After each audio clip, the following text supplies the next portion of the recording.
Hello guys, आज हम इस वीडियो में सीखने वाले हैं सीटी स्कैन के बारे में। प्रैक्टिकली भी करके देखेंगे कि किस टाइप से सीटी हम करते हैं। देखिए, बहुत सी चीज़ें हैं जो फ्रेशर स्टूडेंट को सीखनी होती है। कुछ फ्रेशर स्टूडेंट ऐसे होते हैं जिनको लगता है कि मैं पेशेंट को टेबल पे लेटा के कंसोल पे डायरेक्टली बैठ जाऊं, कंसोल की चेयर पकड़ लूं और उसके बाद अपना जो प्रोटोकॉल किसी ने बता दिया तोता जैसे रट लिया तो उसी के ऊपर स्कैन हमने कर देना। आप लोगों ने तोता की तरह रटना नहीं है, आप लोगों को समझना है, पॉइंट टू पॉइंट समझना है। देखो, रटने में और समझने में अंतर होता है। अगर आप किसी चीज़ को समझते हो तो वो ज़्यादा अच्छा होता है बजाय रटने के। तो कुछ स्टूडेंट ऐसे होते हैं जैसे समझते हैं कि प्लानिंग पोजीशनिंग कर दिया, फिल्मिंग बना दी, हो गया सीटी स्कैन, बढ़िया है। इस तरीके से आप अच्छा टेक्नीशियन नहीं बन सकते। एक अच्छा टेक्नीशियन बनने के लिए किसी भी पार्ट का जब आप सीटी स्कैन करते हो तो उस पार्ट का आपको एनाटॉमी और कुछ मशीन की फिजिक्स से, कुछ फिजिक्स है मशीन का, उसकी आपको इन्फॉर्मेशन आपके पास रहना ज़रूरी है। पोजीशन, प्लानिंग, फिल्मिंग तो ये कोई भी कर लेगा। 10 दिन में सीख जाओगे यार सीटी करना, कोई बड़ी बात थोड़ी है। सीटी बड़ी बात नहीं है करना, मशीन पे बैठ के कोई भी 10 दिन के अंदर सीटी कर सकता है। लेकिन बात आती है समझने की, सीखने की। तो आज हम इस वीडियो में सीखेंगे the basic concept of CT scan और protocol, the protocol of CT scan. ये सीटी स्कैन का प्रोटोकॉल क्या है और बेसिक कॉन्सेप्ट क्या है, इसके बारे में हमें पता होना चाहिए। आपको मैं इस वीडियो में इस तरीके से समझाऊंगा कि आपको दूसरी वीडियो देखने की ज़रूरत नहीं पड़ेगी और आपको किसी से पूछने की ज़रूरत नहीं पड़ेगी कि आप ब्रेन का स्कैन करना चाहते हो तो कौन सा प्रोटोकॉल उठाना है आपने, एब्डोमेन का स्कैन करना है आपको तो कौन सा प्रोटोकॉल उठाओ, एनजीओ में कौन सा प्रोटोकॉल चलता है। ये सब आपको पूछने की ज़रूरत नहीं पड़ेगी किसी से। इस वीडियो को अगर आप पूरा देख लेते हो तो आपको पूछने की ज़रूरत ही नहीं पड़ेगी कि मैं ब्रेन में कौन सा प्रोटोकॉल चलाऊं और एब्डोमेन में कौन सा चलेगा। आप अपने ऊपर कॉन्फिडेंट कहीं भी चले जाओ, ऑल ओवर वर्ल्ड कहीं भी चले जाओ, आपको पूछने की ज़रूरत ही नहीं है। आप अपने हिसाब से, अपने प्रोटोकॉल से चल सकते हो। आप अपना खुद का एक प्रोटोकॉल भी बना सकते हो सिस्टम में। मान लो कहीं सिस्टम में जनरेटेड प्रोटोकॉल नहीं है तो आप प्रोटोकॉल बना के 100% गारंटी के साथ बोल रहा हूँ कि आप स्कैन कर लोगे, परफॉर्म कर लोगे अपना प्रोटोकॉल बना के खुद से भी। बस थोड़ी बहुत फिजिक्स है वो आपको पता होनी चाहिए। और मेन बात होती है किसी भी सिटी को करना और उसकी पैथोलॉजी समझना। देखो भाई, ये हमें कॉलेज में ये सब नहीं पढ़ाया जाता। हमें कॉलेज में क्या पढ़ाया जाता है, जनरेशन बता दिया जाता है। लेकिन इस वीडियो में हम जनरेशन नहीं समझेंगे। हम इस वीडियो में सीखेंगे the basic concept of CT scan, पढ़ेंगे, समझेंगे, है ना। और अगर आपको लगता है कि सीटी के जनरेशन के ऊपर भी आपको इन्फॉर्मेशन चाहिए तो आप मेरे को नीचे कमेंट सेक्शन में बता सकते हो, मैं उस पर भी आपके लिए एक पर्टिकुलर वीडियो बना दूंगा। तो आज हम इस वीडियो में scanning parameter of CT scan सीखेंगे और इस वीडियो को देखने के बाद आपको सारा डाउट क्लियर हो जाएगा। तो चलिए वीडियो को शुरू करते हैं। देखिए दोस्तों, आप कहीं पर भी इंटरव्यू वगैरह में जाते हैं तो आपसे एक क्वेश्चन पूछ लिया जाता है कि what is the difference between X-ray and CT. CT में और एक्सरे में डिफरेंस क्या है, आप डिफरेंस बताओ। तो ये जानना बहुत ज़रूरी है कि सीटी और एक्सरे में डिफरेंस क्या होता है। अब मान लो कि ये एक आपका सेव है ना। हमको उतना अच्छे से सेव बनाने नहीं आता, लेकिन समझ लो कि ये सेव है, ठीक है। अब मैं आपको थोड़ा ध्यान से समझना, इसको मैं बता रहा हूँ कि एक्सरे और सीटी में डिफरेंस क्या है। एक्सरे में हम क्या करते हैं, व्यू लेते हैं, जैसे कि पीए हो गया, एपी हो गया, ऑब्लिक हो गया, लेटरल हो गया, एक्सेट्रा एक्सेट्रा। तो हम एक्सरे में व्यू करते हैं, राइट।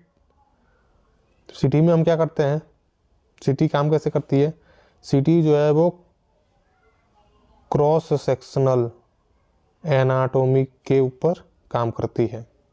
यहीं से स्टार्ट होता है the origin of CT scan. यही डिफरेंस है कि सिटी स्कैन क्यों करते हैं। तो आपका स्टार्ट हो गया कि सिटी क्यों करते हैं, मैं इसको बताता हूँ डीपली। अब मान लो कि ये सेव है, ठीक है। इसमें यहाँ पे एक कीड़ा है, ठीक। जब इसका आप सिटी करिएगा, जब आपका एक्सरे करेंगे, पहले एक्सरे का समझो। तो आप एक्सरे में कोई व्यू लेंगे, एपी ले सकते हैं, पीए ले सकते हैं। ये सेव क्या, आप मान लो किसी का बॉडी है, सेव पे आप नहीं समझ पाओगे तो आपको सेव समझना है, सेव समझो। बॉडी समझनी है किसी पेशेंट की तो बॉडी समझो। ऑब्लिक पे करोगे, लेटरल पे करोगे, ठीक है। तो इसकी जो हमें फिल्म पे इमेज बन के आती है ना, वो क्या होती है, सेम टू सेम ऐसे ही बन के आती है। तो हमें इस बस व्यू का पता चलता है। एक्सरे में हमें क्या पता चलता है, ओनली व्यू का पता चलता है। लेकिन यही सिटी में क्या होता है, मान लो कि ये सेव है, इसमें यहाँ पे एक कीड़ा है, ठीक है, दिख नहीं रहा ये, मान लो कि ये कीड़ा है, ठीक। अब सिटी काम कैसे करता है, सिटी स्लाइसों में काम करता है। ऐसे ऐसे स्लाइस कटेंगी सिटी में, ठीक है, ऐसे ऐसे स्लाइस कटेगी। स्लाइस कटने के बाद यहाँ इमेज आना स्टार्ट हो जाता है सिटी में, ठीक है। अब देखो, अब इसमें क्या दिख रहा है आपको, अगर मान लो कि ये जो सेक्शन है, ये सारे के सारे सेक्शन 5 mm पे कटे हुए हैं, तो ये इमेज भी 5 mm पे ही आई होंगी। बात को समझ लो, अगर ये इमेज 5 mm के सेक्शन पे कट रहे हैं तो ये जो आपको इमेज मिलेगी डिस्प्ले पे, ये भी 5 mm पे मिलेगी। तो मान लो कि हमें 1 2 3 4 5वें इमेज से ये जो कीड़ा है ये दिखना स्टार्ट हो गया।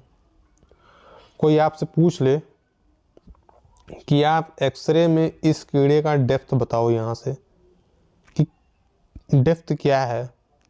पेशेंट की बॉडी में जो कीड़ा है, किडनी है, एक किडनी में इसको स्टोन है। अब ये बताओ कि किडनी में स्टोन कहाँ पे है, या फिर सेव में जो कीड़ा है, कीड़ा की सेव के सरफेस से इसका डेप्थ कितना है। तो आप एक्सरे में ये क्लियर नहीं कर पाओगे, लेकिन सिटी में आप क्लियर कर लोगे। कैसे क्लियर करोगे, आपको पता है कि आपने जो स्लाइस काटी है 5 mm की है, और ये इमेज कितनी इमेज पे दिख रहा है आपको, 1 2 3 4 5वीं इमेज पे दिख रहा है।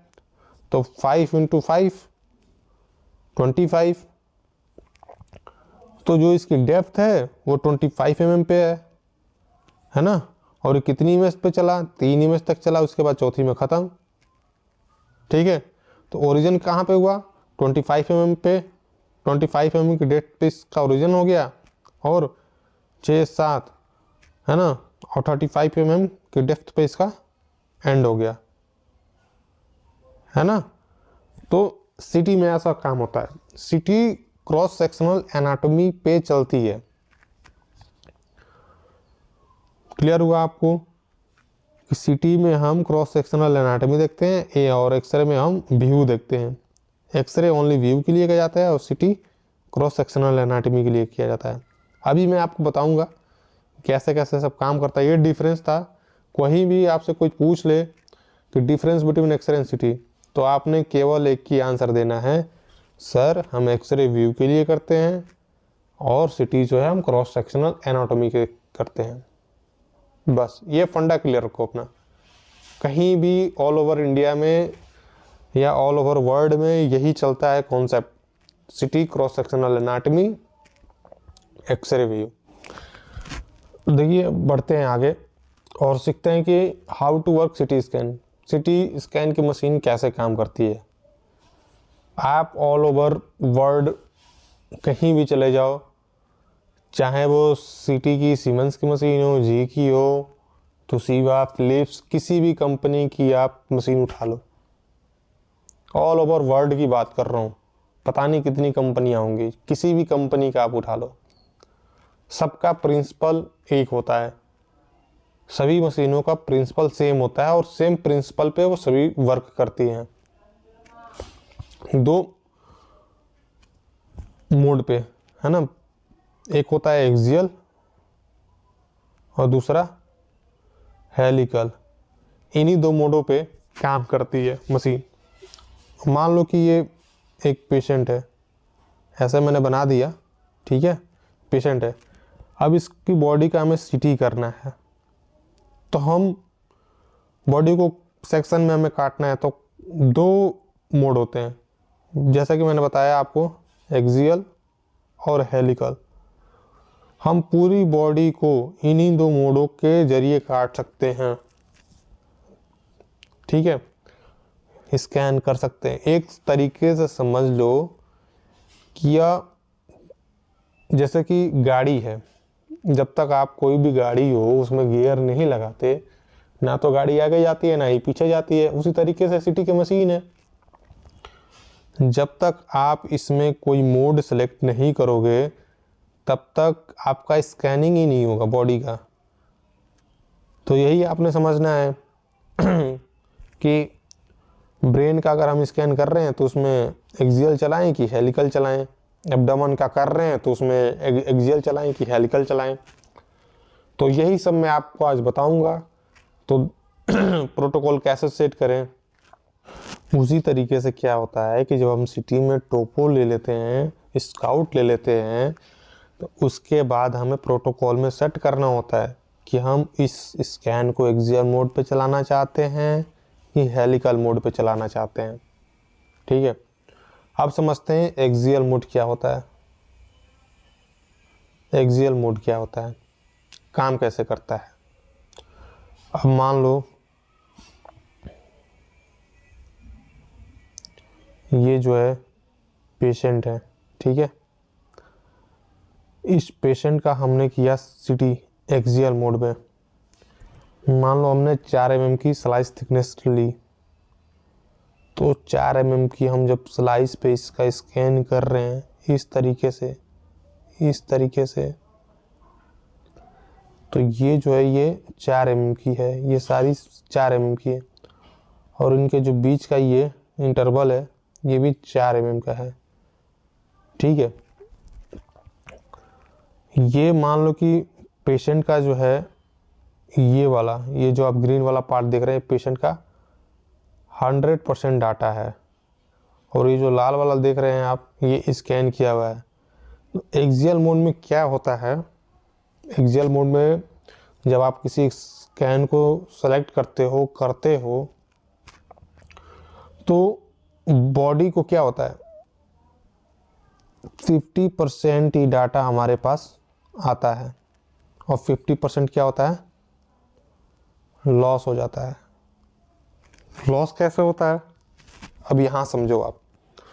अब जैसे ये ग्रीन वाला देख रहे हो ये पेशेंट का 100% डाटा है। अब हमने जो 4 mm पे स्कैन किया है वो ये लाल वाला ही पार्ट तो है, ये लाल वाले पार्ट पे तो हम 4 mm का स्कैन कर रहे हैं। देखो इधर समझो, ये पेशेंट है अभी पेशेंट का जब हमने स्कैन स्टार्ट किया तो हमने पहली स्लाइस ले ली 4 mm की यहाँ पे, फिर दूसरी ले ली 4 mm की यहाँ पे, तीसरी ले ली यहाँ पे, चौथी ले ली यहाँ पे और पांचवी आ गई अपनी यहाँ पे। तो ये जो लाल वाले सारे दिख रहे हैं आपको ये सारा हमने लिया है 4 mm पे, 4 mm पे किया। और इनका जो बीच का डिस्टेंस है ना, ये इसको इंटरवल बोलते हैं। तो ये भी क्या है, 4 mm का। अब समझो ये पेशेंट का जो ब्लू वाला आप देख रहे हो ये पेशेंट का 100% डाटा है, ठीक है। लेकिन जो हमने ये लाल वाला स्कैन किया, ये हमें डाटा जब स्कैन किया तो कितना मिला 50%। 50% क्या हुआ, लॉस हो गया, उसमें हमें रिकवरी नहीं हुआ, मिला ही नहीं। तो हमें कब ये एक्सियल मोड में करना चाहिए, कब नहीं करना चाहिए, ये भी मैं बताऊंगा। अभी इसका डिसएडवांटेज भी बता देता हूँ और एडवांटेज भी बताता हूँ आपको कि एक्सियल मोड करने के एडवांटेज क्या हैं और डिसएडवांटेज क्या हैं, सभी मैं वीडियो में बताऊंगा। ये समझ में आया आपको कि अगर 4 mm की हम स्लाइस थिकनेस पे इसका स्कैन करते हैं और इंटरवल 4 का रहता है, तो हमें 50% डाटा ही क्या होता है, मिलता है, 50% ख़त्म हो जाता है। उसके बाद तो बात आती है एक्सियल स्कैन हम कब करें। तो सबसे पहले इसकी एडवांटेज और डिसएडवांटेज जानना पड़ेगा हमको, तभी तो करेंगे हम एक्सियल मोड। अब हमको एडवांटेज ही नहीं पता है और डिसएडवांटेज ही नहीं पता है, तो हम एक्सियल मोड कैसे करेंगे। तो सबसे पहले हम इसका एडवांटेज और डिसएडवांटेज जानते हैं, ठीक है। इसी तरीके से मैं आपको सीटी स्कैन सिखा दूंगा दोस्तों, कहीं पर भी आपको प्रॉब्लम नहीं होगी, आपका जो कॉन्सेप्ट है बिल्कुल क्लियर होगा, ठीक है। तो आपसे एक रिक्वेस्ट है, अगर अभी तक आपने हमारे चैनल को सब्सक्राइब नहीं किया तो प्लीज़ चैनल को सब्सक्राइब कर लें और बेल आइकन को दबा लें और अपने दोस्तों के साथ इस वीडियो को शेयर करें। आपको अगर कुछ सीखने को मिलता है, उनको भी नॉलेज हो, सभी लोग सीखें। हम यहाँ सिखाने के लिए तो हैं, हम आपको सिखाएंगे पूरे अच्छे से, सिटी MRI भी सिखाएंगे आपको। तो अब बात करते हैं एक्सियल मोड के एडवांटेज की और डिसएडवांटेज। एडवांटेज डिसएडवांटेज जानेंगे तभी तो सेलेक्ट करेंगे ना कि इसका एडवांटेज क्या है, डिसएडवांटेज क्या है। तो इसकी एडवांटेज कम है और डिसएडवांटेज बहुत ज़्यादा है इसकी। एडवांटेज कम क्या है, इसका एडवांटेज ये है कि इसमें जो आपकी रेडिएशन डोज लगती है वो कम लगती है, ठीक है। इसमें रेडिएशन डोज जो है आपकी लेस होती है। डिसएडवांटेज क्या है इसकी, 50% डाटा कवर करता है, 50% लॉस कर देता है, ठीक। डिसएडवांटेज ये भी है कि अगर हम इसका स्कैन 5 mm पे कर देते हैं तो इसका हम रिकॉन नहीं बना सकते, इसका हम 3D नहीं बना सकते, क्योंकि हमारे पास 100% डाटा अवेलेबल ही नहीं है। तो हम इसका रिकॉन कहाँ से बनाएंगे, ना ही हम इसका 3D इमेज बना सकते हैं, समझ रहे हो आप। अगर हम इसका मान लो 5 mm पे या 4 mm पे स्कैन करते हैं, हम चाहें कि इसको 3 mm पे कर ले, 2 mm पे कर ले, 1 mm पे कर ले या 6 mm पे 8 mm पे कर ले, तो ये पॉसिबल है ही नहीं। तो ये इसकी डिसएडवांटेज है कि ये सब नहीं हो पाता, 3D इमेज वगैरह हम नहीं दे पाते इसमें एक्सियल में। अब आपको पता रहेगा तभी तो करोगे। एडवांटेज में क्या मैंने बताया, रेडिएशन कम लगती है, रेडिएशन कम लगती है। हम इसमें स्पेशली ब्रेन और ऑर्बिट को करते हैं क्योंकि ये सेंसिटिव पार्ट होते हैं। ये जो ब्रेन और अपना ऑर्बिट होता है ये सेंसिटिव पार्ट होता है, इसलिए हम इसको एक्सियल मोड पे चलाते हैं ताकि रेडिएशन कम लगे। ज़्यादा रेडिएशन देंगे तो सेंसिटिव पार्ट है, कुछ दिक्कत हो सकती है। डिसएडवांटेज में इसका हम इमेज भी नहीं बना सकते, MPR पे नहीं खोल सकते इसको, है ना। MIP और MPR पता ही होगा आप लोगों को, MIP मैक्सिमम इंटेंसिटी प्रोजेक्शन, ठीक है। तो यही सब होता है। इसका जो डिसएडवांटेज है यही है कि एक बार मैं बता देता हूँ डिसएडवांटेज को क्लियर क्या क्या है लाइन बाय लाइन। हम इसमें 3D इमेज नहीं बना सकते, 5 mm या 4 mm पे स्कैन कर दिया तो उसका हम रिकॉन नहीं कर सकते। पेशेंट का डाटा जो है 50% लॉस हो जाता है इसमें। और इसका MIP इमेज, MPR इमेज और इसमें एंजियो वगैरह हम फास्ट स्कैनिंग नहीं कर पाते हैं। एक्सियल मोड पे हम ये सब नहीं कर पाते हैं। और बहुत से बच्चों का ये होगा क्वेश्चन कि एक्सियल पे करते कब हैं। तो देखो, एक्सियल पे करने का एक मोशन ये होता है ना, मतलब एक तरीके का वजह ये भी है कि रेडिएशन डोज कम लगती है, जैसा कि मैंने बताया। और डॉक्टर जो होते हैं, जो रिपोर्टिंग करते हैं, हमारे जो रेडियोलॉजिस्ट होते हैं हमसे सीनियर, जो उनकी कमांड होती है अच्छी इस चीज़ पे। और एक्सियल मोड पे ब्रेन का सफिशिएंट होता है देखना। अगर मान लो किसी पेशेंट को कुछ दिक्कत है तो वो 4 mm के स्लाइस थिकनेस पे आराम से दिख जाएगा। सफिशिएंट है उतनी इमेज की, डॉक्टर को पैथोलॉजी पकड़ने के लिए सफिशिएंट है कि वो 4 mm की इमेज पे वो कर सकता है रिपोर्टिंग। ठीक है, तो ये वजह होती है कि 4 mm पे स्कैन करते हैं। समझे? मान लो कोई ट्रॉमा वाला पेशेंट आया, उसको ब्रेन में किसी को ट्रॉमा आया और डॉक्टर ने लिखा आप सीटी ब्रेन करो, तो आप उसको एक्सियल पे चलाओगे। वो ट्रॉमा है तो जाहिर सी बात है उसको कहीं फ्रैक्चर वगैरह होगी, और कोई भी फ्रैक्चर होता है हम उसमें क्या देते हैं, 3D इमेज देते हैं। अब आपको पता है कि हम एक्सियल में तो 3D दे नहीं पाएंगे, तो 3D दे कहाँ, कैसे 3D देंगे? तो हम उसका स्कैन हेलिकल पे करेंगे। ठीक है, अब मैं आपको बताता हूँ कि हेलिकल कैसे काम करता है। जो हेलिकल स्कैन है वो कैसे काम करता है। हम मान लो कि एक पेशेंट है, ठीक है। अब इस पेशेंट का जब हम सीटी करेंगे ना, तो आप लोगों ने स्प्रिंग देखा होगा। हेलिकल ऐसे काम करता है स्प्रिंग की तरह। स्लिप रिंग टेक्नोलॉजी आपने सुनी होगी। स्लिप रिंग टेक्नोलॉजी और हेलिकल एक ही चीज़ होती है ना। तो ये चीज़ होती है। अब मान लो कि ये पेशेंट है, हमने इसका स्कैन किया। इसका स्कैन हम जब हमने किया हेलिकल पे, तो ये कंटिन्यूअस स्कैन हुआ। ये डाटा पेशेंट का रेड वाला 100%, स्कैन कितना हुआ ग्रीन वाला 100%। हमारे पास 100% का 100% डाटा मिल गया। ठीक है, तो इसकी यह एडवांटेज है हेलिकल मोड का। या एडवांटेज है कि अगर आप जो स्कैन करोगे, चाहे वो 5 mm पे करो, 3 mm पे करो, जो भी करोगे, आपको 100% का 100% डाटा मिलेगा। ठीक है, इसमें डाटा का लॉस नहीं होता है।